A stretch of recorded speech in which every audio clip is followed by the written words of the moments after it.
One is a campy take on the generation gap in the 1960s, the other a musical adaptation that tries to flush out the camp baked in by Waters and replace it with the camp that inherently comes with a musical.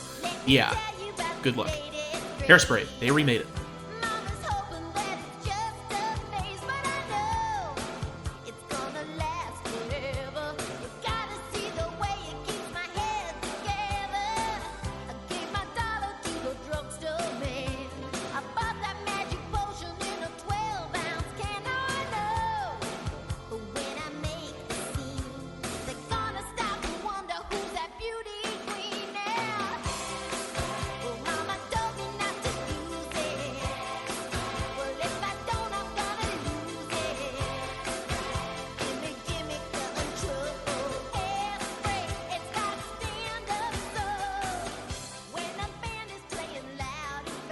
Hi, and welcome back to another episode of They Remade It. I'm your host, Stuart. And I'm your host, Jacob. It's a pleasure to be back with you all. I personally had a bit of a delay with getting recording done because first Hannah got sick, and then I got sick, and so, we've been dealing with all of that. So if I had the occasional cough on here, it's because I didn't mute my microphone in time for that. So I apologize for that if that slips through the cracks. Otherwise, I should be fine. Sickness abounds, but we should be fine. The joys of the summer, whenever you, at least when you get sick during, the winter or the fall or whatever, it's still, you can just kind of, bundle up and just kind of be at home and have, soups and stuff. You get that in the summer, it feels like it's always, twice as hard. Whatever illness can survive the summer is just coming at you like a fucking battering ram. Yeah, I would not want to be in that position as you. I think that more often than not, if I do get sick during the summer, it's mostly headaches, thankfully. But I used to get really sick back when I lived in the Midwest, but as it turns out, I think I just had really bad allergies in the Midwest because I moved back down south, and my body just decided that, this feels a lot better. I even bounced back from illnesses way faster than I used to, so that's nice. Usually the older you get, the weaker you get. So it's good that locale and climate has something to do with it. Yeah.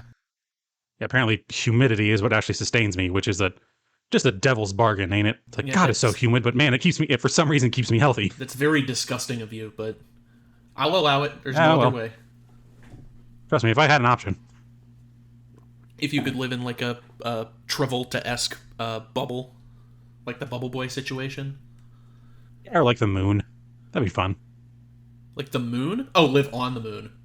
Yeah, live on the moon. No, not live as the moon. This isn't... I don't know, what was that Roland Emmerich movie? Moonfall? Moonfall? No, I thought you meant like the Travolta movie Bubble Boy, but the bubble was the moon. And I was very confused. So I just live in the moon. Yeah, Man in the Moon. Hey. It's that Jim Carrey movie, isn't it? We're off to a bit of a weird start, it feels like. Yeah, we're already talking movies, so... I'd like to apologize for that. Go ahead and let me know what you've been watching / doing these past few weeks. Sure. So I got a couple things today. I'll try to breeze through them because I've watched a lot of stuff, but most of it is actually newer things. So I've been to the theaters quite a lot to try and make up for the past 2 times, I guess.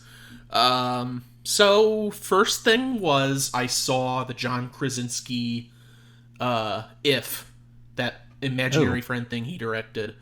How did that go? Yeah, it sucked, which I thought it would, but it was a Sunday afternoon, not a lot else was planned. I figured, why not? It was bad. Okay.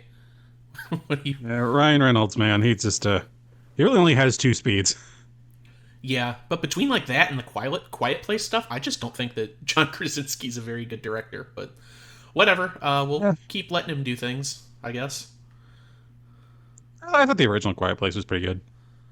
I like the concept, I guess. I'll say that much. I like the premise. Yeah, it didn't need to be more than the one film. I will say that, though.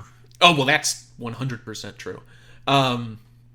Moving on from Reynolds to Gosling, I did see The Fall Guy, which is the newest from David Leitch, the former stuntman turned director, writer, whatever. Oh, yeah, of course. Yeah. I think the last thing he did was Bullet Train, which was one of those things that was fun in the moment, but I don't think it's very good. But I'm glad I saw it in the theater. Fair. Yeah.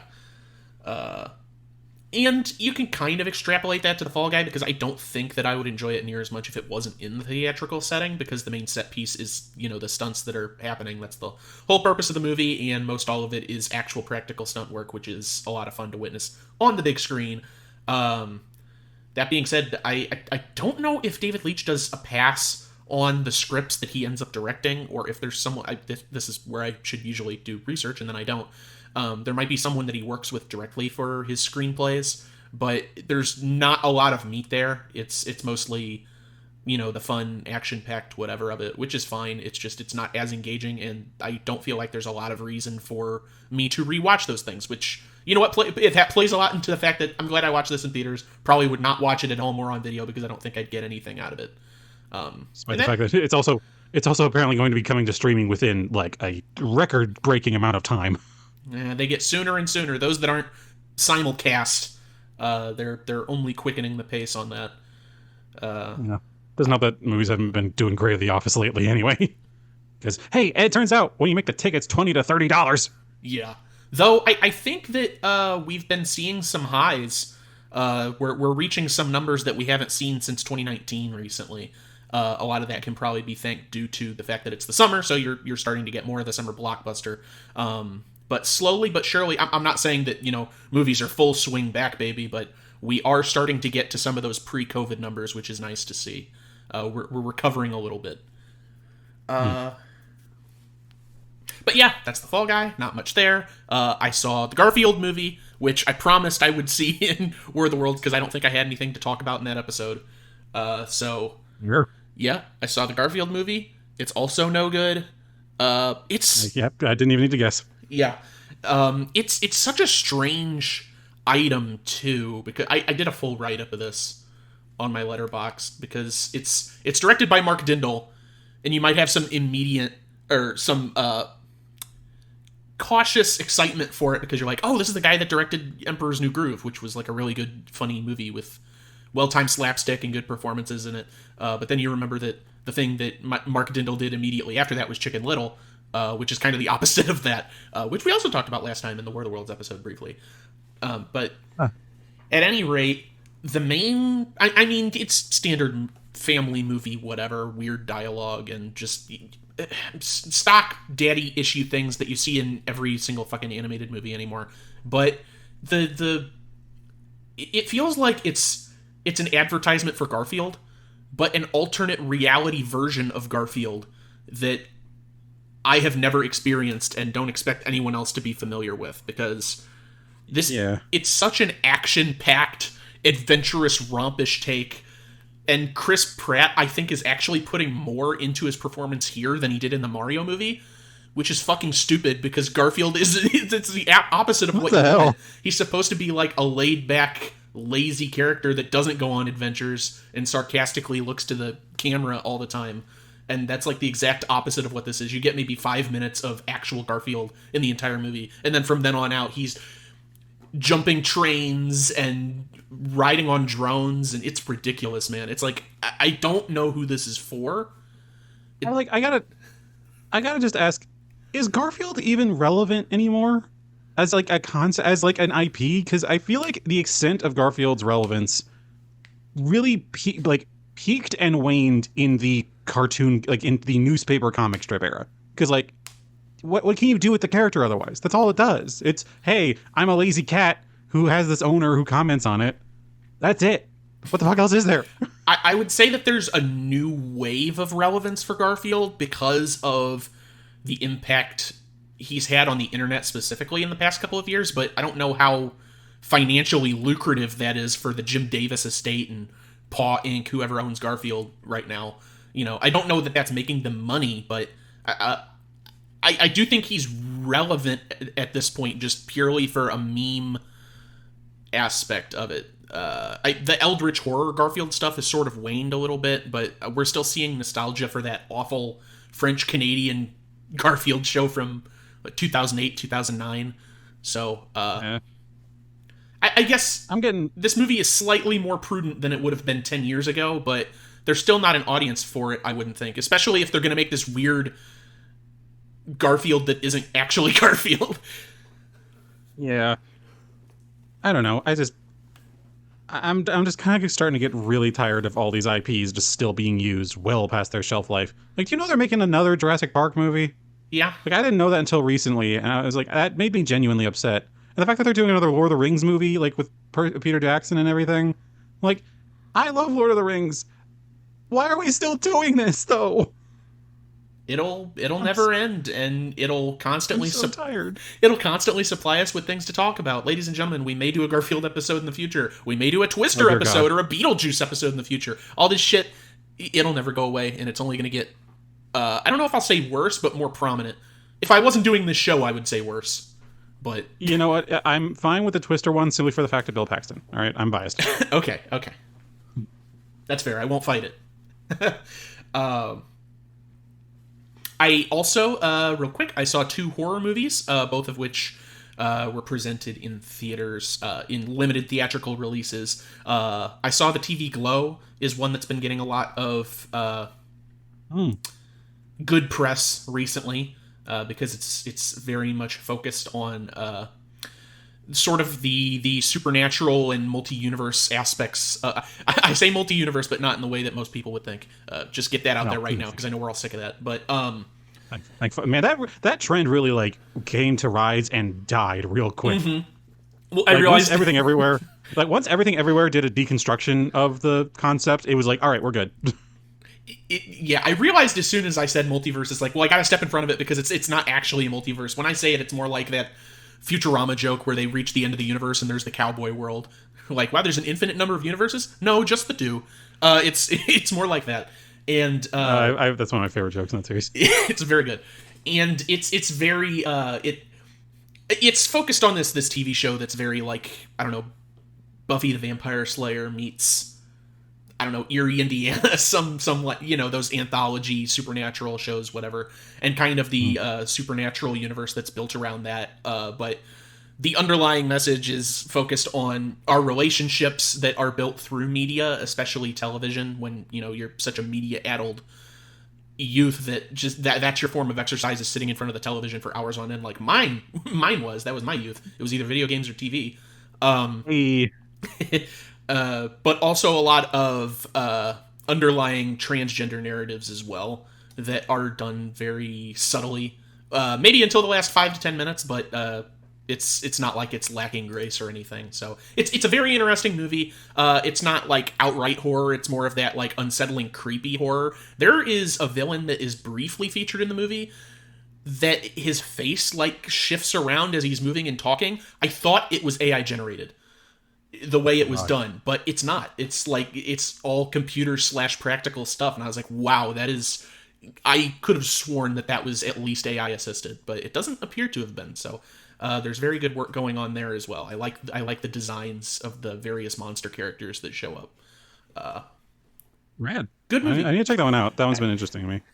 Yeah, it's a good movie. And then the last one I just caught Friday night because it just hit theaters, and it'll be hitting Shudder after a while, same as Late Night with the Devil from a couple months ago. But that is In a Violent Nature. Have you heard anything on this one? I actually haven't, which surprises me. So In a Violent Nature is basically a Friday the 13th style, cheesy B-horror slasher movie. But the conceit of it is that instead of following around the campers, you're following around the killer. And sticking with him through the whole time. And I wasn't sure what to expect going into this, but I probably should have gathered based on the fact that it's not inherited from like a Child's Play or a Friday or Nightmare on Elm Street or something. It's specifically like a Friday the 13th style individual who does not talk, just ruminates and has a very violent temperament. So there are long stretches of scenes where you're just over the shoulder of this guy, walking through the beautiful Canadian wilderness as he's on his way to kill another person. And you kind of forget what's going on at that point. And then, you get to this. There's obviously I won't spoil anything, especially because this just came out, but there's one scene where he kills a woman near the edge of a cliff and she's doing yoga. And it got audible gasps in the audience. It's one of the most creative kills I've seen in a horror movie in a long time. But there's just this really brutal, gory death scene. He kicks the body off the cliff, and then it's back to over the shoulder silence, just crickets as he's walking through the forest to get to his it's because you're not worried about all the interpersonal drama these characters are going through. Like you'll hear them off screen arguing about relationships and photos, and talking to a guy who's lore dumping about the history of the killer. But that you're not worried about you're not worried about that movie that's going on. You're worried about this movie, the one where the monotony of being Jason Voorhees and having to walk around everywhere carrying heavy chains and hatchets. It's okay. This is genuinely exhilaratingly a cool concept. I actually love this. It's in both parts a great gory horror film, and at the same time a comedy almost. It's not a comedy because it's not parodying the drama, but just the over the top ridiculously of it. You can't help but laugh. The movie's not trying to make you laugh, but it knows you're going to, and that's okay. So I was a big fan of that. I think that they start to break the conceit a little near the end. There's a prolonged segment with one of the survivors in a car, and they're like having a speech, and I get the thematically what it was going for, but I was like, why did we give up on the killer thing? And so that kind of reduced from my final rating on this, as if ratings matter. Just because I was like, that maybe the ending's a little weak, but I at least had fun with it. It's a tight 93 minutes, which is probably the length a niche concept like this can go before it runs out of gas. I recommend it. Yeah, no, I definitely gotta check that out then. I actually love that kind of concept. Oh, yeah. If you can manage to see it in the theater, I think that'd be the best experience, especially with a crowd, but it should be hitting Shudder, I think, within probably a month from now, because it's a Shudder original. Sure. Shudder really does kind of just have, like, hit and miss as their two settings.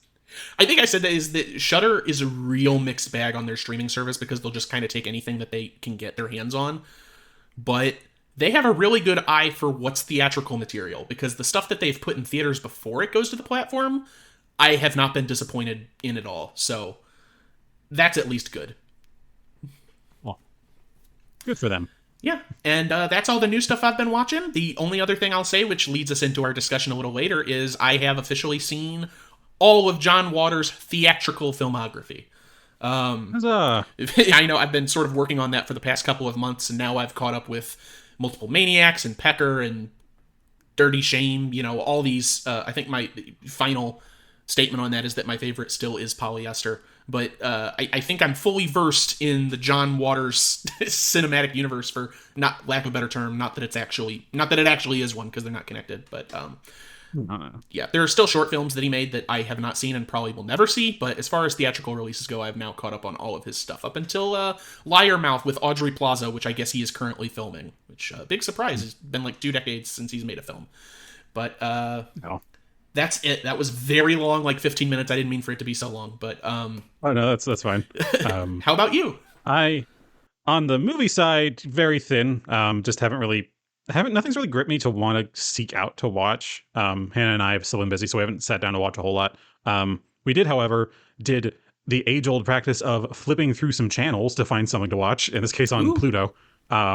Which, honestly, yeah, I kind of miss the experience of just like going around. And the benefit of this is that on Pluto, at least sometimes, not necessarily all the time, if you come into a movie partway through, you can actually rewind it back to the beginning, so you can watch the whole thing. It has ads in the middle, but it's not. But that's obvious. So in this case, we watched Ella Enchanted. I saw that.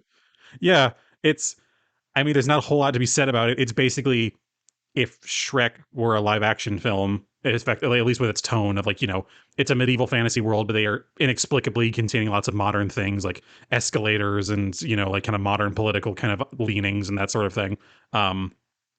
It's extremely early 2000s. It's hard for it not to be. All the soundtracks and everything, especially.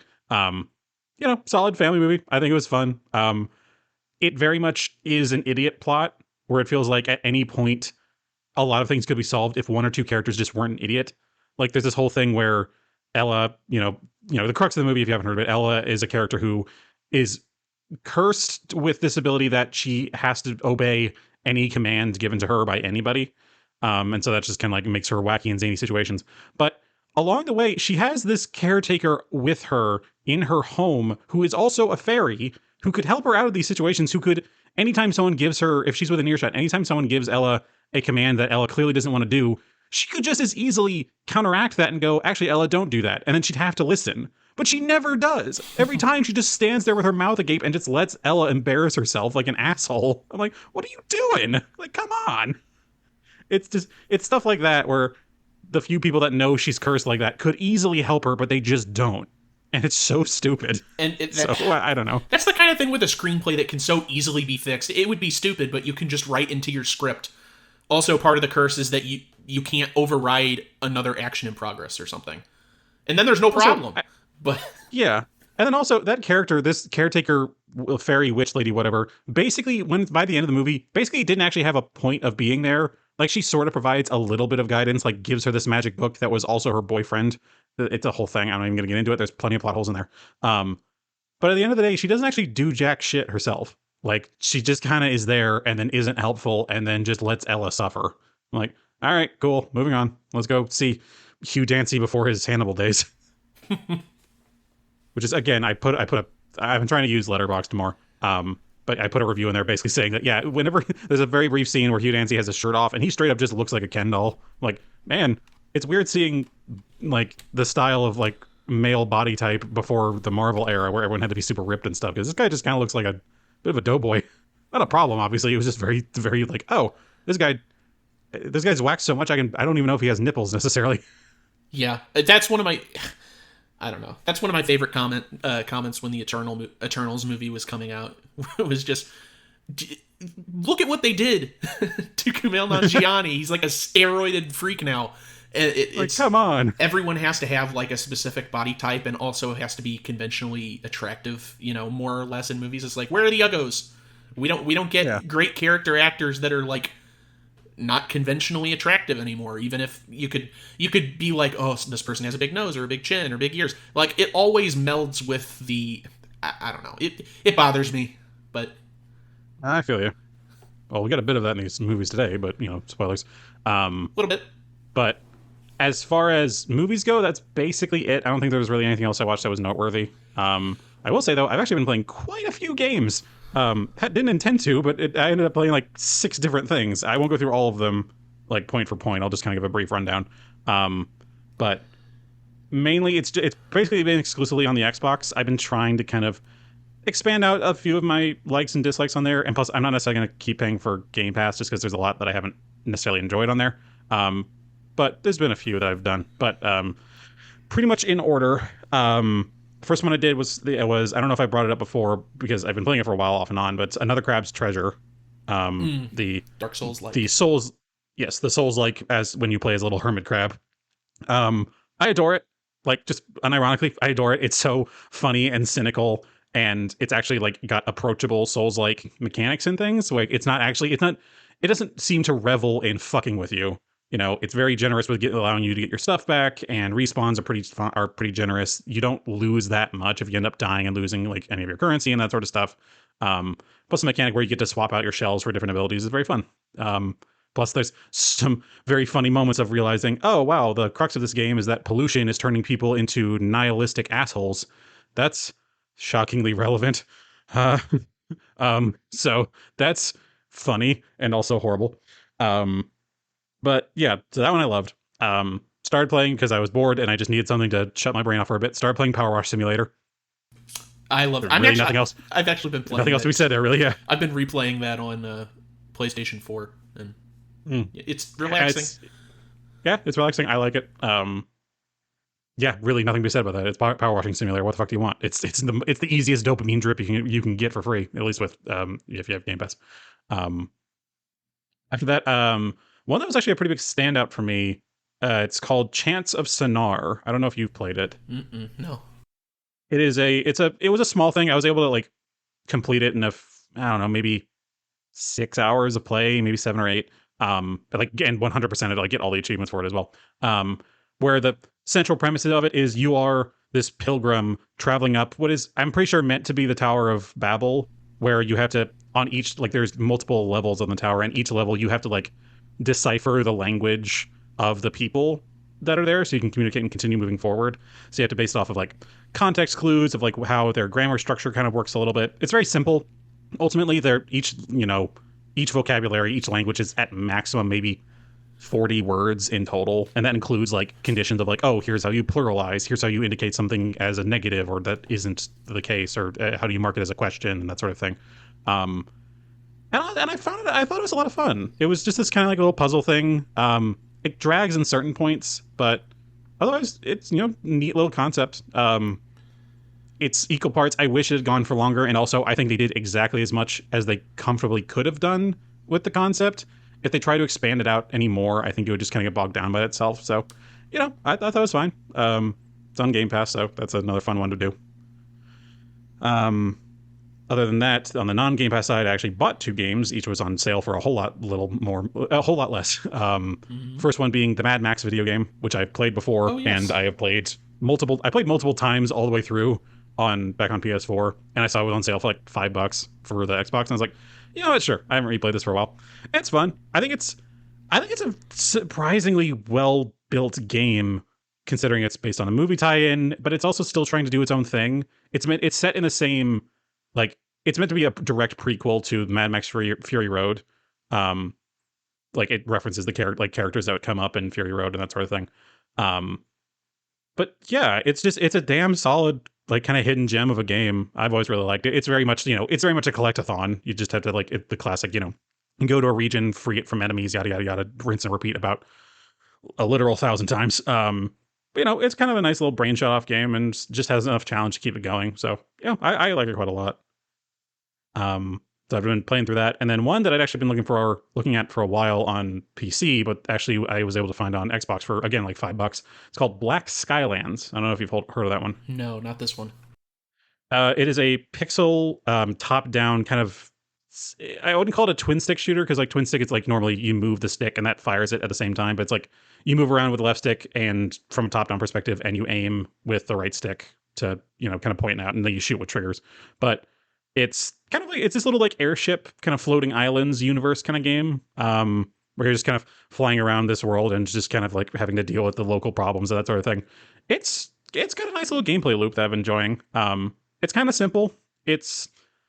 Like a lot of its like story beats and everything are just kind of like, all right, that's like, this all feels kind of predictable so far, but that's fine. It has a bit of an annoying tendency where whenever you talk to other characters, it gives you like a splash screen that shows like the character's full character art with their text screen, like saying like what they're talking about and that sort of thing.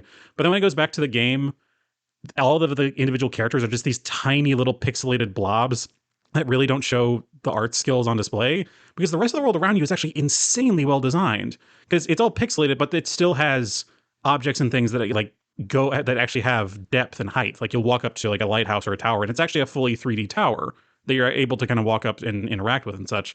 And so there's a lot of really good design and artistic aspects on display, but the main character is this tiny little blob that gets so lost into the background. I'm nearly constantly always dying because I keep losing track. It's like, man, I would hope that the little character could have been a little bit more drawing to the eye compared to literally everything else. So it's just, that's a bit of a gripe. But beyond that, I think it's a gorgeous little game. You get to fly around in an airship and, you know, stuff occasionally, and it's just having a fun time with it. I've been looking at it for a while, so I think it's a fun little thing. Cool. Glad you could get that. Yeah. Yeah, nothing especially spectacular to write home about, I guess. No grand, deep opinions on any of these things. I've just been wanting to kind of engage with stuff a little bit more. I'm hoping to be able to get together with some friends here relatively soon to actually watch the full Mad Max series, like films. Fun. Because I actually haven't seen more than most of Road Warrior, and then the third one, which I think is just Thunderdome. Yeah, Beyond. And then obviously I've obviously seen all of Fury Road, but I need to see Furiosa as well, but I just haven't really had the motivation yet. So no motivation. Wow. Yeah, well, I don't really know why. It's the kind of thing of like, I'd have to go see it by myself, because it's definitely not Hannah's thing. And it's like, yeah, that's. I don't necessarily feel great about going to movies on my own. I know you don't have such an issue, but for me, it's just like I do. I watch movies typically to be able to hang out with people, especially when going to the theater. So that's kind of been the biggest drawback. So I'll try to figure that out. I mean, I hope you get to see it. I've heard good things already, and I mean, George Miller is a good director, whether it be Mad Max or Happy Feet. We got a lot of range, that guy. Babe. Well, speaking of Happy Feet, Dear God. Yay, we're gonna talk about some dancing. Segway! It's Hairspray. Hairspray! It's Hairspray, yes. Woke up today, feeling the way I always do. Hungry for something that I can't eat. Then I hear that beat, that rhythm of town starts calling me down. It's like a message from high above. Pulling me out to the smiles and the streets that I love. Good morning, Baltimore. Every day's like an open door. Every night is a fantasy. Every sound's like a symphony. Good morning, Baltimore. And someday when I take to the floor, the world's gonna wake up and see Baltimore and me.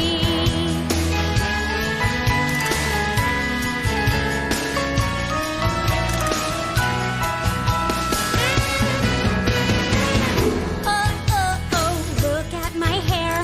What you can compare with mine today? Starting off, we are going to talk about the plot to the 1988 Hairspray, directed by John Waters. In 1962 Baltimore, Maryland, overweight teenager Tracy Turnblad, played by Ricky Lake, dreams of appearing on The Corny Collins Show, a popular local television program featuring a council of teenagers dancing to popular songs.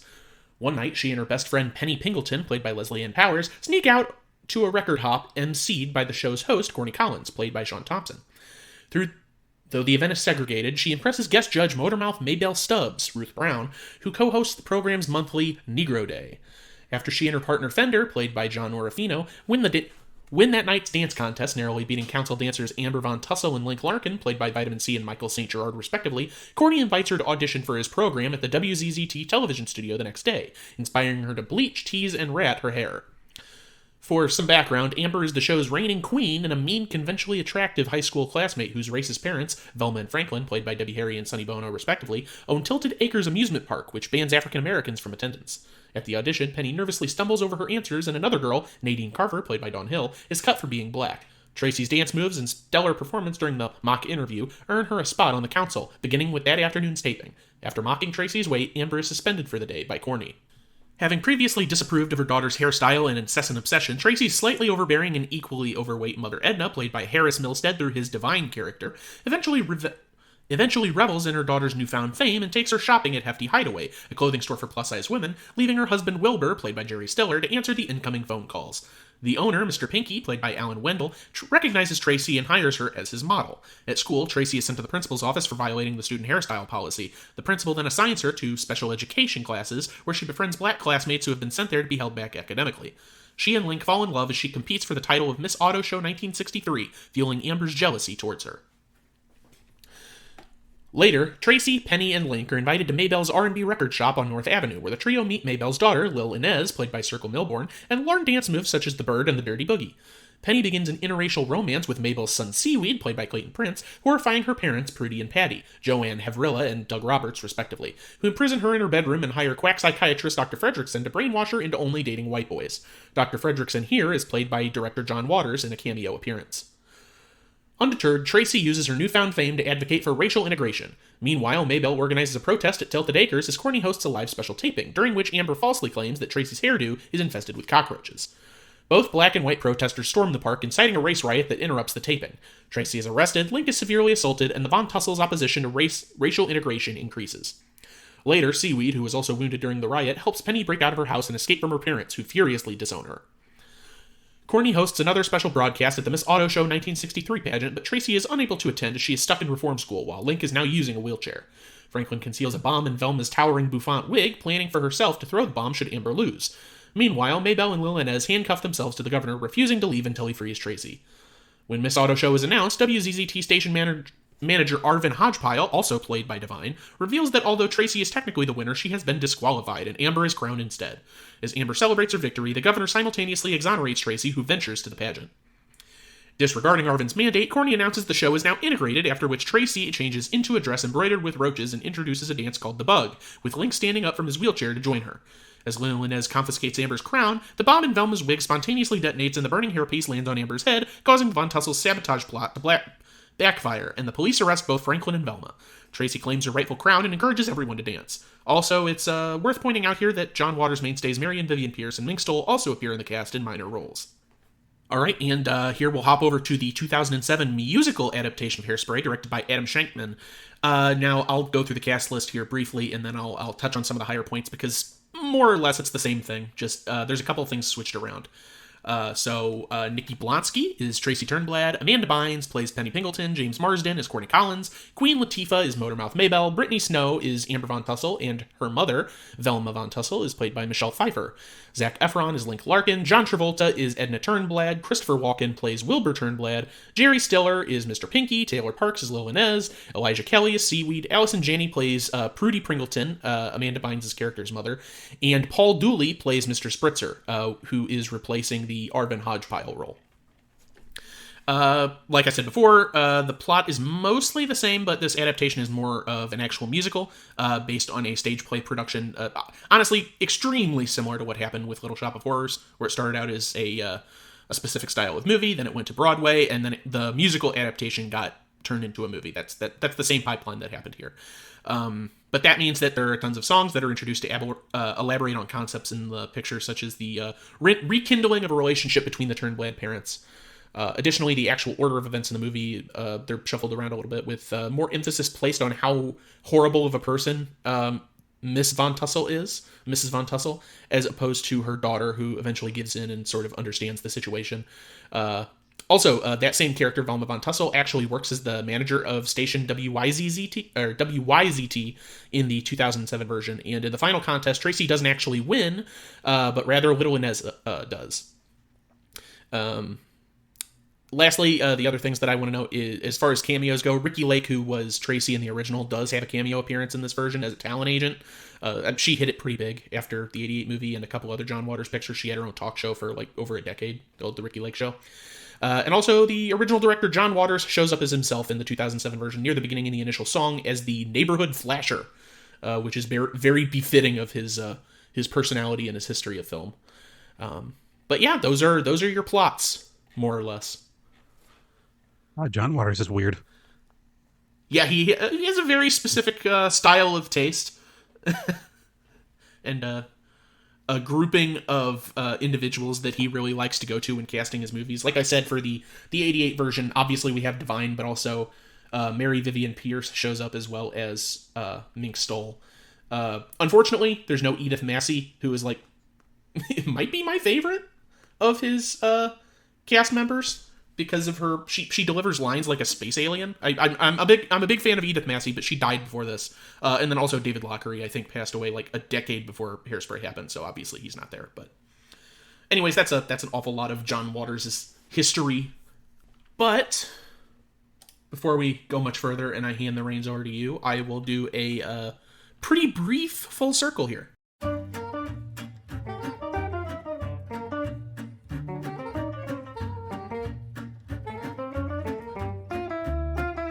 Alright, so I pared down this full circle a bit, and we have 5 today, all of them for the 2007 version. Nothing for 88, but most of the people in the 88 version are John Waters' cast of characters, so if we haven't touched on another John Waters movie, probably not going to be covering those people. So it makes sense. Starting right off the bat, the big one is John Travolta, who plays Edna, Divine's role in the 2007 iteration. He was Billy Nolan in 1976's Carrie, which I had completely forgotten about. Odd, yeah. Next, hopping over to Michelle Pfeiffer, who was the Velma Von Tussle character, and she was Elvira in 1983's Scarface, our first episode. Christopher Walken was Wilbur Turnblad, the father figure in 2007's Hairspray. We also touched on him in the Jungle Book episode. He played King Louie, and he was in Last Man Standing as Hickey, the villain character. So that one I remembered. That's hard to forget his character in that one. Yeah, didn't he? Wasn't his like throat slashed, and so he had this raspy voice? And yeah, he had a sort of almost Boris Karloff thing going on in that whole movie. What a character! Yeah, highlight of the film, honestly. Still an idiot at the end, trying to do a quick draw on a man already aiming a machine gun at you, but that's just me. Yeah, he wasn't thinking straight. He's taking a nice bath. James Marsden was Corny Collins, the host of the Corny Collins Show in 2007's Hairspray. He was also David Sumner in the remake of Straw Dogs. That's forgotten. Honestly, kind of an undersung actor, I gotta say. Yeah. People just know him now for what that meme of him being in cars with CGI characters. So Yeah. And finally, Norma returns. It's Jane Eastwood, who was Miss Whimsy, who was the history teacher or the geography teacher in 2007's Hairspray. She was one of the teachers. She was Norma, a favorite of mine, in 2004's Dawn of the Dead, and she was the female butler assistant to Tim Curry in 2016's Rocky Horror Picture Show, Let's Do the Time Warp Again. All right. Yeah, and that is it for Full Circle. Stuart, Cool. tell me your thoughts. Yeah. Okay, so I so rarely hear you directly refer to me as fully Stuart, and so I was like, because you went from and that's Full Circle, Stuart. I thought the same. I was like, God, Am I in trouble? it's like I didn't mean to lie all those times. I'm sorry. But I'll get into it. Sorry, that just threw me off. Two things. One, forgot that this film was about racial inequality fully. I've seen the 2007 one. I saw that one when it came out in theaters with my family. Fully forgot that was a thing. So went into this, I was like, oh yeah, shit, that's actually a really big part of this. But also, two, did not know that it wasn't originally a musical. I fully went into, because I rewatched the 2007 one first, just because it was fresher in the memory. I wanted to go and get that one done with. But then I started watching the 88 one. I was like, where's all the singing? This is pretty much like all the songs in here are just like existing songs and stuff. And folks are mostly just dancing to it. Like there's a few cameos of notable singers, but that's about it. So that took a while for me to realize, oh, it's just not a musical. It's mostly about the dancing. Okay. Yeah, no singing here. It's more of a jukebox musical than anything else, and that kind of follow. I think Waters' next picture was Crybaby with Johnny Depp, which I think is kind of the same way, but it does have an original song near the end. So, gotcha. The tones in this movie are somehow both exactly the same and also wildly different. Like, my God, I was not expecting that as well. Because, I don't know if you folks out there, because it's not really brought across, obviously, whenever we do synopses and that sort of thing, but the tonal difference between these is strange, to say the least. Because the 2007 one, it's pretty much like, if you've ever seen The Greatest Showman, it's basically that level, like almost twee levels of kind of happiness going on with things. There's obviously some tension and stuff, and it kind of addresses the obvious racial tensions of the 1960s, but nowhere near to the degree that it does with the 88 version, where it gets honestly kind of vile at times. It feels like with the 88 version, of just like the amount that people just kind of are just nasty people to each other.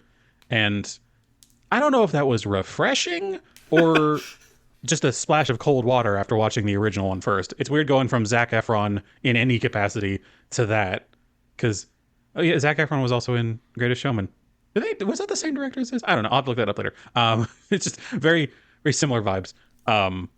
Like going from that to moments of like actual police brutality and racial riots that come up in the 88 version was, just kind of interesting to see. I just didn't expect that, really. Yeah. I mean, I'll try not to go too hard on the John Waters stuff in this, but fully go for it. I'm not very familiar with his stuff, to be honest. I think you definitely, clearly you've seen all his like filmography at this point, at least most of it. I've basically seen none of it, to my knowledge.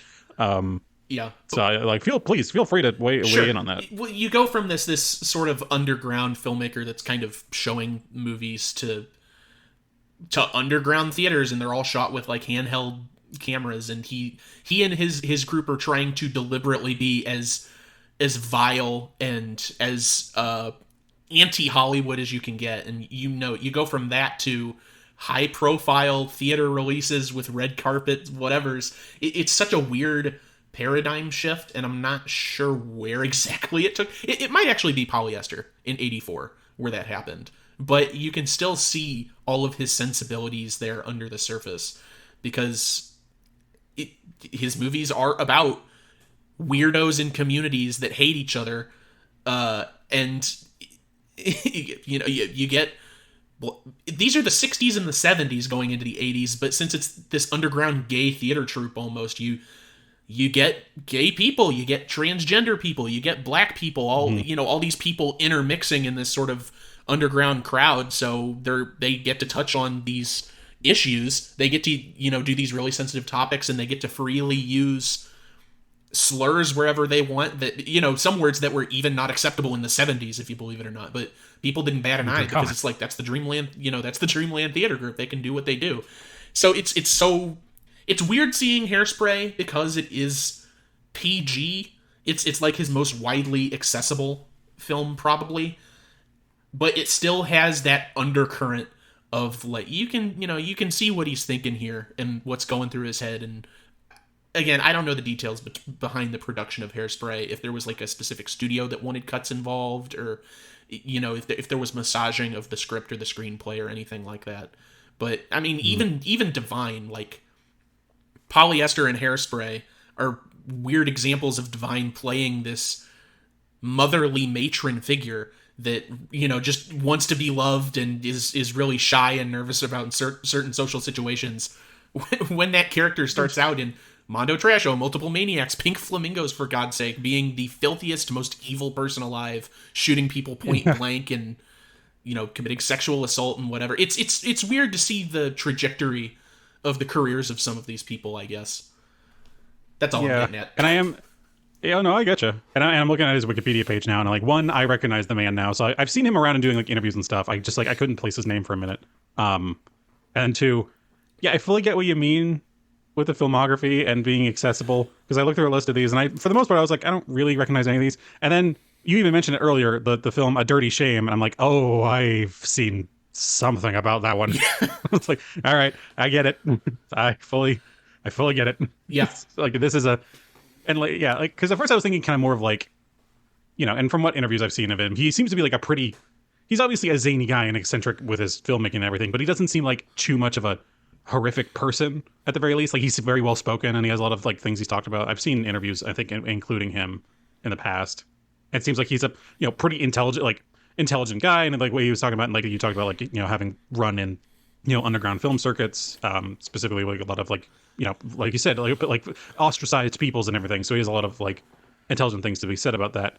I just, for some reason in my mind, I was thinking with this style of film and everything, I was thinking this is more like a loose cannon version of like Scorsese or some shit. Like someone who wasn't nearly as, I don't want to use the word flamboyant because that just seems like that seems like a derisive term here. But I wasn't imagining someone who was actually like put together and actually knew what they were talking about. More just someone who was just like doing crazy shit. Yeah, which he's definitely doing that as well, but he's also being smart about it. Yeah, like it's intelligent filmmaking. It's just he revels in the camp of things, and also like the weird fantasy of real life situations, like things that would never happen. But it's not like in an alternate world. It's like all of his movies take place in Baltimore, Maryland. Like of all places, Baltimore. Like for example, I think it's Dangerous Living is one of his movies from the 70s, and it's like there's a kingdom of outcasts led by Edith Massey as their queen, and it's only 15 minutes outside of Baltimore. It's just that there's like a kingdom that's really close to Baltimore, and like there's a witch that is brewing rabies in a big cauldron. Like that's the sensibilities that you're getting with a John Waters movie, and that extends itself into Hairspray, where it's like, oh, it's this, sort of realistic take on segregation and racial issues, and body issues as well in the 1960s. But also there's like this weird demented undercurrent of everybody hates each other, and this school system that's like right out of Pink Floyd's The Wall, and like a demented amusement park with like creepy circus music. Like it's real world, but it's not. And I think, having now kind of seen that of the man, and you having explained that a bit, because I was going into this very one-sided, like I won't even lie, like I watched the original one, like I watched the remake, the 2007 one. I was like, I know this is kind of a fun little romp. I like that it actually touches on these kind of subjects and everything that most musicals and that sort of thing wouldn't necessarily go into, at least not at least in such a joyous manner. And then I went into the original. I was like, God, this is just kind of mean. I don't know if this is necessarily my vibe, but now understanding that it comes from a place of like, understanding the man's vision is makes it a lot easier to take. Of like, okay, yeah, this was all deliberate stuff. It wasn't just, because there are some movies that we've seen before, and at times kind of just come off as they're just being vile and violent for the sake of it. Like I think to the remake of Scarface in particular, Yeah. where it just at a certain point seems like it's just trying to be brutal for its own sake and just trying to have like some shock value stuff, and that's it. And comparing it to the original, it goes, oh, there was actually a pretty poignant story here about the life of crime and like the regrets that people can live to have, and the ultimate only one and only end that people can have in that sort of life. But then you just see Al Pacino get massacred in his Golden Girls estate, and it just kind of loses a lot of that pizzazz, as it were. And so I kind of thought that was going to be the case here, just in reverse, where they took an existing property and went, okay, what if this was like a bit more palatable? And they did do that, but as a result, has actually instead done exactly what Scarface did, and that was kind of kill the vibe that was actually meant to be present. And that, there is that strange, fantastical element to just the fact that people are just kind of assholes to each other, and that, typically people who deal with either, improper body shape or improper skin tone or whatever it be, whatever arbitrary distinctions between things, that, yeah, they're going to be dealing with that shit all the time. And it's clearly a movie being shown through that lens of a man who has rolled in those crowds and had been part of that crowd, I'm assuming, of, yeah, people are just shitty to each other, especially when you're considered even slightly the other. And yeah, that's actually really cool. Yeah. And I feel kind of bad for going into this with a small-minded headspace for it. I mean, it happens. And the thing about it is that 2007 Hairspray, it is fun. It's not a bad picture. Yeah. It's not a bad picture by any means. I just, there were definite steps taken to reduce some of the campiness that's present in the original, maybe because it's so weird, or there is like fantasy in the mundane. Like an extremely minor example is there's a dance contest being held on the Corny Collins show, and if you're one, you're crowned like king or queen dancer, which is fine. In the original, it's very specifically you're crowned Miss Auto Show, which is such like a mundane nothing, but it is the ultimate stakes of this environment. Yeah. Like there's a giant throne with a crown. It's bizarre. It's really bizarre. And some of that, unfortunately, again, the movie's a lot of fun, and I think it has some really good songs, but I feel like they sanitized it a little too much to try and make it more, I don't know, relatable, understandable. I don't really know what word I would use there. Yeah. Yeah, and I'll say this is one of the better musicals I've seen in a long time. And again, I haven't seen it before, but still, like I genuinely found it very fun. I found the music to be really good. I think it kind of, there's an interesting kind of, I was thinking about it partway through when watching this. There's an interesting dichotomy of watching a film set in a different era and comparing that to a film set in the same era, but itself was shot in a different era. So it's like the difference between a movie set in the 60s being shot in the 80s and a movie being set in the 60s being shot in the early 2000s. It's very interesting seeing how those interpretations change. And I'm surprised I haven't thought about that more throughout some of our remakes. Not least of which for the fact that in many cases, whenever we do get the remakes, they tend to modernize the original story. It's not necessarily set in the same time period, but this is distinctly has to be put in the 60s to do any sort of remake here, because that's the whole point of a lot of the story. And it's just very interesting seeing the difference between those. And that seems to be like there's a distinct feeling that the people doing the original, like in 1988, not least of which for the fact that John Waters himself probably grew up through the 60s, is that there are people still living that could very vividly remember that period in history. They're part of that film, for God's sake. And so there's a very distinct kind of connection to it. It doesn't feel the need to sanitize it so much, because it's basically just like, oh, this is just we were living like back then. Like we can try to do rose-colored goggles, but I'm just going to tell you my experience of the situation. And obviously none of it's directly autobiographical or anything, but it's clearly done with a hand of someone who has seen and dealt with this in some level firsthand. The 2007 one does not have that. It is basically the most stylized, nostalgic version of the 1960s as you can get, even when it's touching on the racial inequalities and just the state of the fact that Baltimore as a city has basically always been kind of a shithole. Not least which for the fact that the opening, sorry to any listeners in Baltimore, like I've seen The Wire. I know some of it. I can't finish that sentence with a straight face. I'm so sorry.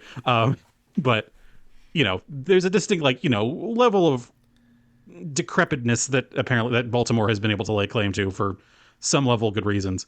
And the fact that even in the 60s that was the case. And even then, the 2007 one kind of glorifies it in that way. And so it's just very funny to see the differences between these two just in that angle alone. Like, even the fact that it's a musical, like, you can have musicals that have darker tones and everything, but the fact that it very much went for the lighter tone, like, you know, the school dance is still segregated. They have, like, a whole thing, like, they have a rope down the middle of it and everything, but people still seem to be interacting with each other without too much fuss until, like, certain points in the scene. And, you know, like, when they have detention, it's basically all the, you know, black students in there. But in the original, it's special education class, where it's like, oh, it's not detention. It's people who are considered to be mentally inferior. I'm like, oh, that's rough. That's horrible. And the school system deserves to burn. But that's a whole other thing. But yeah, it's just, it's hard to really like the modern one now, thinking about all that, because it's like, it's very good, and the music's really good, and the cast, I think, is fantastic. I don't think there's a weak point in the cast at all, with a possible exception of Mr. Travolta, but, you know, that's up in the air. I think he does well for what he's doing, you know. I don't think you can do that role anything other than the campiest shit in all high heaven. But damn, if just having a more nuanced view of the original doesn't kind of make it all feel a little phony, you know? Right. It's kind of, speaking on Travolta specifically, it's a little strange knowing more history about Divine, because I've seen a couple of documentaries and read some articles at this point. I've seen a lot of people complain about Travolta as Edna Turnblad specifically because it is just a man in a dress compared to Divine, who is like drag queen, whatever. But honestly, the only difference I see there is that Divine was more comfortable portraying a woman than John Travolta was, because Divine never considered himself trans or a drag queen. He was always like, I'm just an actor, and this is a character that I play. I mean, literally, it's practically the same thing. Again, it's just Divine was more comfortable playing that type of role than Travolta was. But it's funny. I've seen so many people over the years complain about that portrayal, but I'm like, guys, it's the same shit. It's not like it is no more encroaching on, you know, taking someone's lunch than the original is. I think the most insulting thing that can be said about it is just the fact that John Travolta as an actor in general is just kind of like, eh. Right. Which this is the same guy that portrayed John Gotti in the movie Gotti, which deserves to have some amount of jail time connected to it. Which is all the more hilarious that, like, he was deliberately sought out for the role. Like, he didn't audition. They wanted him specifically because he was Danny Zuko in Grease. I was going to say, that's literally the only thing I can think of why he was put in this film. Yes, exactly. Just for that one observational joke. Well, it's true. It's true. It's I don't know. It's very odd watching. I keep stepping back on myself trying to find the right words. It's just it almost feels like he's doing a favor for somebody. He doesn't really seem comfortable in this role, and I'm trying to figure out if that's because he wasn't comfortable in the role, or if it's just, wow, he was a really good actor, because Edna as a character in the 2007 version is not comfortable in her own skin, and, you know, doesn't like wearing these dresses and feels unattractive. Where do I sit on that? Yeah, I feel like that's one of the, like, there are certain questions we've tackled on this show that deserve a certain amount of depth and a certain amount of exploration. Like, you know, a lot of stuff having to deal with subjects that you and I, obviously being completely white cisgendered men, don't necessarily have the biggest stake in, but still worth discussing, at least on an academic standpoint. And then there are other questions I'm like, I don't really know if there's a necessity to know the direct answer to it. I think John Travolta just was told, hey, we'll pay you money to dress up as a woman for this film, and he was like, okay. And that was kind of that.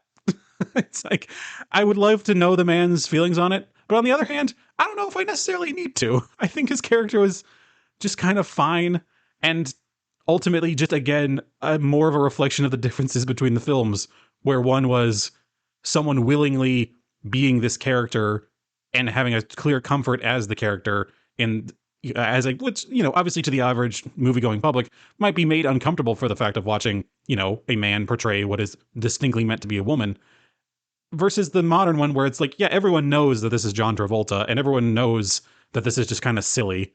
And so it's kind of loosened any sort of real impact that it may have had. It was just like, oh, that's weird, versus, oh, might be actually like kind of challenging from a viewer's standpoint. That's basically just the breakdown of both these films. It's one is uncomfortable but actually has a few things worthy of saying, and the other is fun and like lightly campy and catchy, but isn't really doing anything with all that. It's just kind of a film, Right. And so that's kind of really just all it is. It's just kind of his position in this film is mainly just emblematic more than anything. Right, and it doesn't help that I'm thinking about that while all this racial inequality stuff is going on in the background, which really should be my focus. But exactly, and that seems like another big part of it. It seems like it's more just a bigger distraction from the fact that the film's actually trying to say some decent things about the fact of like, yeah, shit was not great back in the 60s. Like, we're glorifying it on screen as we speak, but there's still a lot of racial bullshit you're having to put up with. But look away from that and look at John Travolta in a dress. And it doesn't help that the 2007, and also be in mind, I'm pretty sure that you're in the same boat as me when I say this, but I am speaking specifically about the 2007 Hairspray musical because I have no knowledge of the Broadway show, so I don't know how. Oh, same. I don't know how direct of an adaptation it is, but I feel like they try to compensate by going a lot harder on the racial stuff and trying to make up for the inequality more, if that makes sense. One of the primary examples that I did mention in the synopsis is the fact that the final contest at the end, Tracy doesn't win. It's Lil Inez who is the small black girl, and everyone applauds and is happy. And there's nothing wrong with that. It just feels like a superficial change when the movie is already fighting for race equality. And I'm like, I wonder why that change was made. It was probably purely a boardroom decision to like drive the point further home. Which I don't know, feels even more like, I don't know, superficial or like plastic. I can't think of the right word. What are you going to say, though? I will say, I think there might be a slight mechanical reason for it as well, because it's the moment in each movie where the Corny Collins show, like, he announces to everyone that they're officially now an integrated show, like having black and white individuals present. In the original, it kind of just seems like, oh, because now there's a bunch of black people here supporting Tracy, I guess we're integrated now. That part was just kind of like, oh, okay, we're just doing that now because Corny Collins said so. It's like, good for him. But when it came up in the remake, where it went from like Inez actually winning the position, it meant that she, by the bylaws of the show, was now the captain of the dance team, meant that by their own bylaws, they now have to be integrated. And so it's like, okay, that I actually kind of liked, for the simple fact of they gave a mechanical reason why they're now integrated rather than, oh, just cuz. Because, like, when you think about it in the original, there's nothing that couldn't have been done. Like, all the managers were being like, no, the fuck we're not. We can just say that we're still integrated just because a bunch of people come and support us. Doesn't mean shit. But the other one, it kind of seems like a gotcha moment of, haha, we used your own rules against you, basically. Which obviously, even then, like, in a real world, they would be like, actually, we're nullifying this for XYZ reason or whatever. But in the movie and kind of the rules they set up for it, I kind of liked that they had that moment of, yeah, we're taking advantage of the situation and we're beating you guys at your own game so that you can't block this from happening anymore. So I actually kind of liked that, at least just from like a, basic storytelling standpoint. It's not necessarily anything significant. And like you said, it probably was as much a decision to be like, oh, racism, like a boardroom meeting thing of, aha, racism is defeated kind of moment. Yeah. But I think for that reason, I kind of enjoy that. No, I'm glad you explained that. I because at least it's structurally sound. That's a beat that I had forgotten. So I didn't really put the pieces together in my head. But even if it was accidental, at least it makes sense. So that's good. Yeah, I don't know. It's just, and like I'm trying to like. I think the worst part about comparing the both of these is that I love the overall thing that the original one is doing a bit more, if only because you've explained now of the, with John Waters, the style and everything, it actually gives me a better perspective on it and a less cynical mindset going into it. But I can't tell you for the life of me any of the people performing if I enjoyed their presence in any capacity. Like, a lot of times there are a lot of like acting performances and a lot of line choices that I'm just like, man, I don't know why you're doing that. Like, there's a few lines, like what was the one Link character? He said something of, we have black souls even though our skin is white. And I was like, that's not okay. That's not okay. I'm sorry. You can't just say that, man. That one made me cringe hard. It's also just the fact that the film was just very disjointed feeling at times. Like, at one point they're running from the, like, I don't know whether it wasn't they weren't running from the cops. I think they were just running from Tracy's mom, and they end up shacking up with a couple of beatniks for a few minutes. And it's just kind of like, why are we here? Yeah. Like, I can't remember if that came up again because I kind of lost interest for a little while after that. But No, that one was just, it doesn't even come up in the synopsis. They're just like with a couple of beatniks for a little while, and they're just kind of annoying jackasses. Yeah, those are like the underground sort of people that Waters likes to focus on. It to a degree. Yeah. I feel like it's an attempt to meld his previous directing style with whatever new vision or version he's going towards with this sort of PG, more widely accessible version of his movie, because that's something that you could easily see in something like Multiple Maniacs, where I think it does happen in Multiple Maniacs, where there's a plot beat that's happening where Divine is going to kill her boyfriend because she's mad for some reason, and just apropos of nothing, a woman and a transgender man are bums on the street smoking crack, and they just kick the shit out of her for 5 minutes. And that's just those things just happen in those older versions of his movies, and that feels like a staple that made its way into this 88 Hairspray, where it's like, well, this isn't really necessary, but Waters likes these little groups, and I'm not saying it's a good or a bad thing, but that's probably why that's there. Yeah. But I also realized I sidetracked myself because I was getting to a point of like there's a lot of those moments where the performances just aren't great, in my opinion. And I compare that to the 2007 version, where I actually quite like basically everyone on display. I mean, I mentioned it before, but I really don't think there was too much of a weak performance that couldn't be contributed to a main character. Like, I especially like the guy who was playing Seaweed, the mama. I can't remember the character's name now. Motormouth Mabel. Mabel, yeah. Mabel. So him, that guy, I thought he was great alongside with like Amanda Bynes. I thought their two characters were a really great little side thing going on. And I don't know. I really liked just kind of, it seemed like everyone had a lot of heart going into this, again, outside of John Travolta, but that goes without saying. And it just seemed like everyone was having a really good time with it. And it's hard to not enjoy that as like as a film watcher of, this just like, it seems like people wanted to be doing this. And, it kind of comes to a head that isn't nearly as, insane as the climactic moments of the 1988 one, where the villain's mom puts a bomb in her hair to throw. Like, I feel like that needs to not be glossed over, the fact that this woman really was about to go throw a bomb at this pageant to get her, to ensure her daughter's victory. Like, that's fucked, man. I don't know how to say it. Like, what the hell? Oh my god. I forget. Even though I just went over it in the synopsis, I had completely forgotten about that happening. I don't know how you could. Like, I saw it happening on screen. I'm like, are you serious? And the fact that the man scheming with her is Sonny Bono, who literally was elected the mayor of Palm Springs like the year this movie came out. Like, that is the least surprising sentence, and yet the most surprising sentence I've ever heard. What the fuck is this movie? I want to love this movie more than I do. At the very least, I respect the absolute hell out of it. It's like, what the fuck is going on? Yeah, it's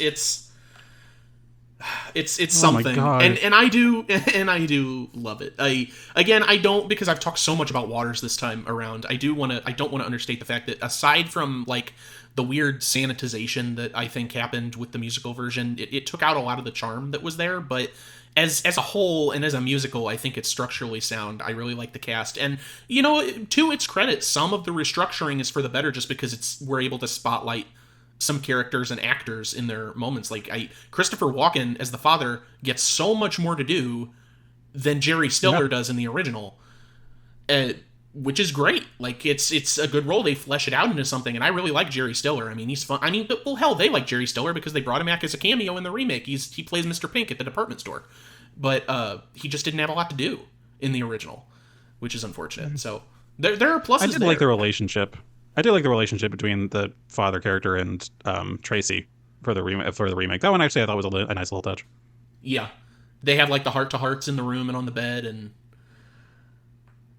I mean, the fact that he's like has this joke store and everything. It's like, this is just fun. Like, there's no specific need for all of these things, but it's just it mainly just builds up a thing where he dresses up as Tracy right before the ending, just to distract them. I'm like, that's just silly and fun. It's just fun to see Christopher Walken doing fun things. Yeah, that's all. Yeah, and again, that has relevance to the plot and the climax. So good for them. They gave that character more to do. So It's a fun, It's just, yeah, it's a fun movie.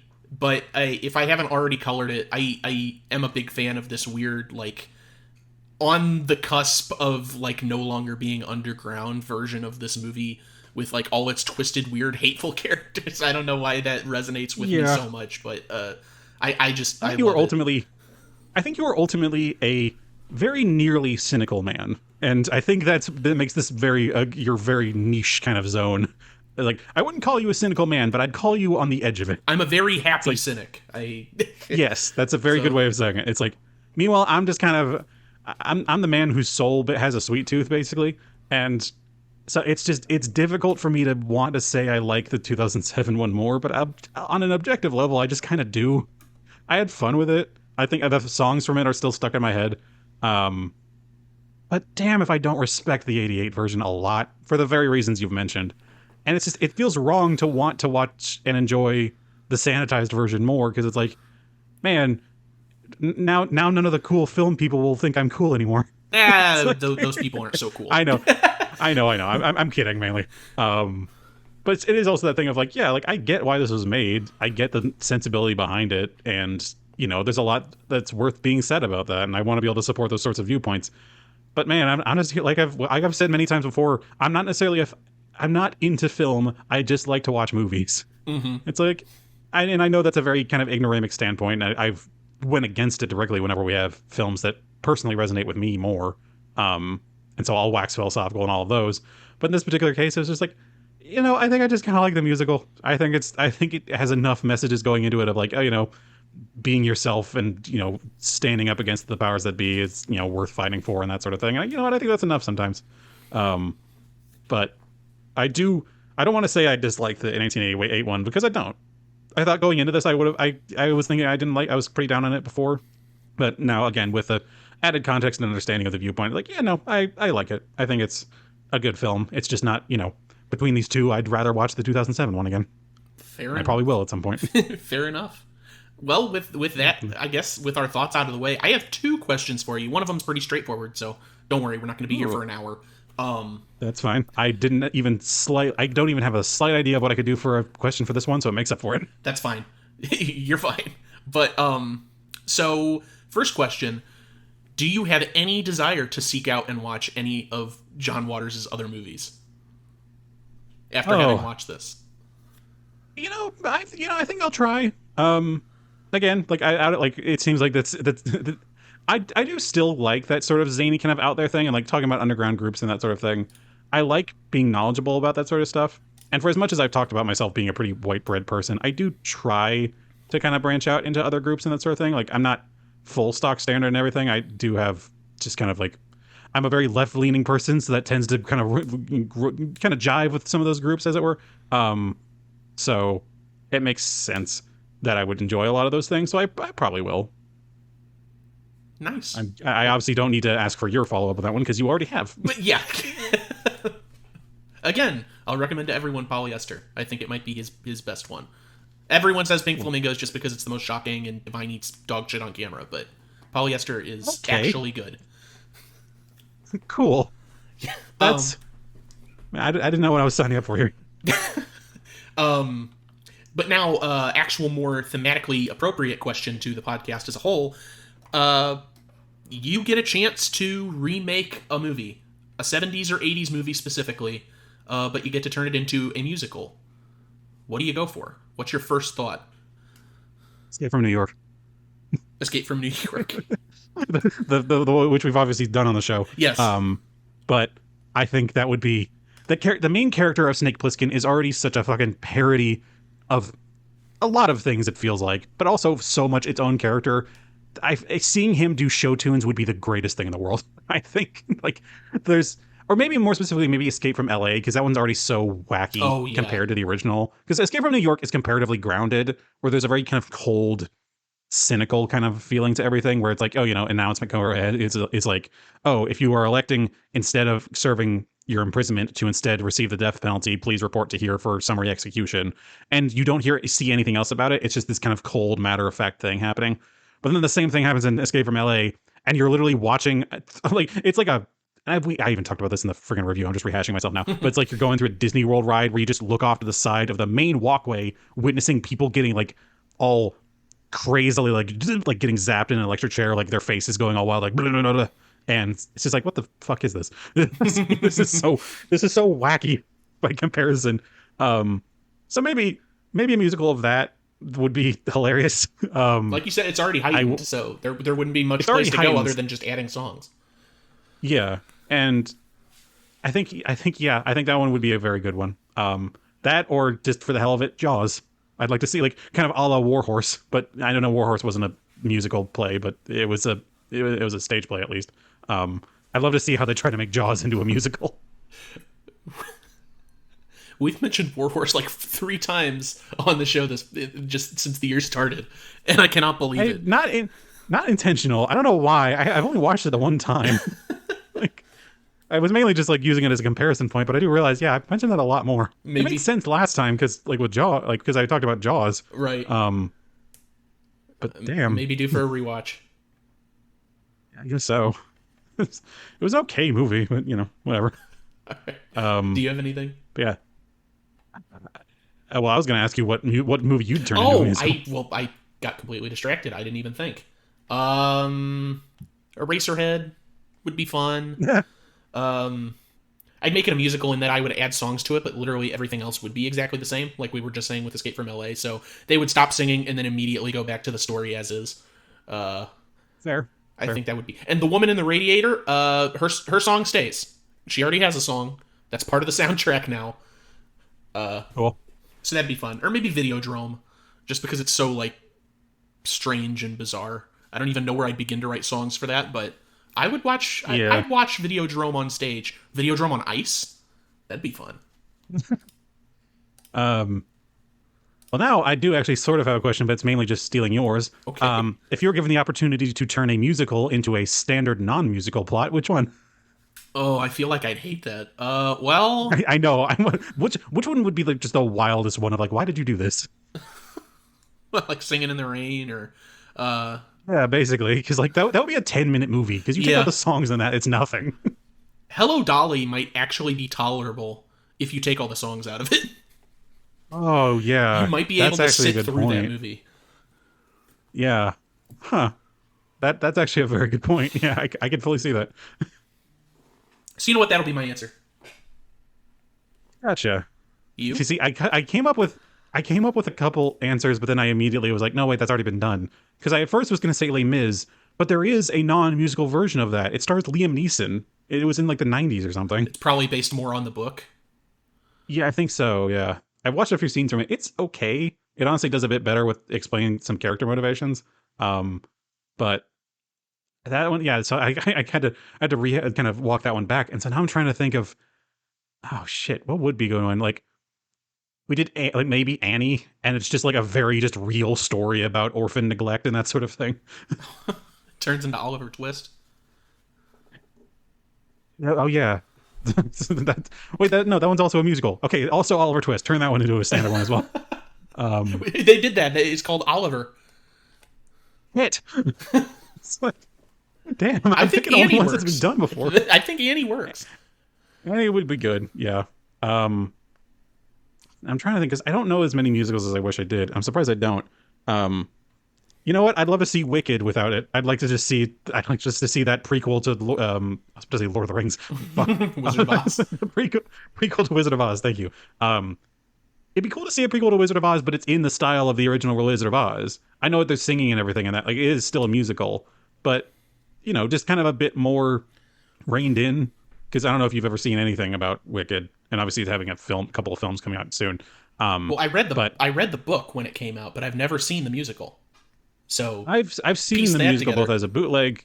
I've seen the musical as both a bootleg and actually in person. And I actually really kind of like the style that it's going for because it has much more of a steampunk aesthetic than just the kind of very standard kind of twee style magic that kind of goes on in the original. So I think it'd be kind of cool to see it just done straight, just like as a story of like this realm of Oz, and explained a bit. But then I'm just kind of thinking it's like, oh, there's the movie Oz, the Great and Powerful with James Franco, and have to be forced to remember that existing now. So that's also already been done. God damn, I am like 0 for 3. You said Annie. That's 1 for 3. You know what? That's 1 for 4. Yeah, that'll do. Okay. It's like, oh God. If I think of another one, I'll text you and you could put it to like the socials or something. But it's like, sure thing. God damn, that's very weird that I kept picking ones that's sort of already been done. Well, speaking of socials, I might as well go... an actual segue. Yeah, may as well go into those real quick. So go ahead, follow They Remade It, rate and review on any of your favorite podcasting platforms. We're on things like Apple Podcasts, Spreaker, Podbay, Podmatics, Stitcher, iHeartRadio. We are also on YouTube, but we're hosted by Spotify for Podcasters. Go ahead and send us an email, theyremadeit@gmail.com, for thoughts on future episodes that you might want us to cover, things we're doing well on the podcast, things we're not doing so well, tips for Stuart on how to improve his batting average when answering questions, or if you have questions for us that you want us to answer. Anything is appreciated there. Go ahead and follow us at It Remade and at theyremadeit.bluesky.social on X and Blue Sky, respectively. For updates on when episodes of the podcast are going live, potential episodes that we might cover in the future, full circle diagrams that I've been putting together covering folks that we've seen on the show more than once, and, the occasional poster or promo art for things that we've been playing, watching, reading, etc. I know we got some traction with the developers behind that mech robot farming game that you were talking about. They liked that we were posting about Lightyear that. Frontier. Yeah. Lightyear Frontier. The developers were urging me to play with you on Twitter, so fair enough. We'll see about that. It's a good game. But that is it for socials. Fantastic. I was desperately racking my brain for more musicals that'll be good as straight plays, but I've completely just shit the bed on that one. So I will gladly take any criticisms for my questions and answering of said questions. Please send us emails about that. But don't lambaste me. I'll delete your email without reading it. Jacob is perfect in every way. I am the source of all your ire. I am untouchable. Fear him as though he were a god. Etc. etc. I'm a little loopy from this illness. I'm realizing. It seems so. Like I thought it was all good, but I'm just like, what the fuck am I even saying anymore? Oh, maybe we should go out then so you can get some rest. Would a non-musical version of Beetlejuice basically just be a Batman film? No. Well, Michael Keaton's the bad guy, so... Yeah. I'm gonna go get some air. All right. As always, I'm your host, Stuart. And I'm your host, Jacob. Remember to take your vitamins and medicine, people. I'll see you later. Everybody's jumping, moving around. Nobody's standing still, keeping the ground. You can't tell what will happen when they pass it around. It's a bug. You got it, you're all on your own. Somehow it seems better when you do it alone. No better ducking once it's been thrown. It's a bug. Well, come on, baby, let's do the bug. Come on, baby, and give me a hug. Come on, baby, my turn's long too. I want a bug. A hole in my shoe. Well, real bugs bug me, no matter what size. Spiders, mosquitoes, grasshoppers, and flies. But this kind of bug really takes surprise. It's that old bug.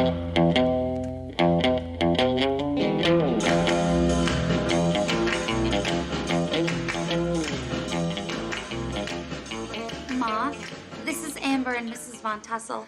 Mrs. Von Tussle is the station's manager. Oh, the station manager. Oh, it was so nice you let her on that show. Well, Tracy certainly has redefined our standards. That's for sure.